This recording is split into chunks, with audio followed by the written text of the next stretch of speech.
చేతికి రాకూడదు. ఒకవేళ వస్తే ఆ తర్వాత మీ యుద్ధం శ్రీరాముడితో ఉంటుందన్నారు. నేను చెప్పాను, బాబోయ్ అసలే దేవభక్తుడిని, శ్రీరాముడితో నేను ఎలా పోటీ పెడతాను స్వామి అంటే, అన్న 9 పుస్తకాలు దొరికినప్పుడు మీరు మనోజ్ కాదు, బ్లాక్ స్వాట్ కాదు, మీరు రావణాసుడు అయిపోతారు, 10 తలల రావణాసుడు.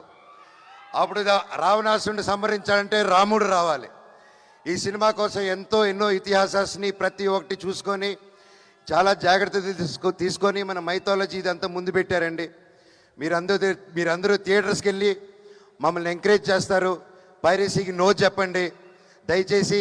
మన తెలుగు సినిమా మన తెలుగు స్టేట్లో కిర్రెక్కిపోయే విజయం అవ్వాలి మీ సపోర్ట్తో. అలాగే భారతదేశంలో వరల్డ్ వైడ్ సూపర్ హిట్ అవ్వాలి.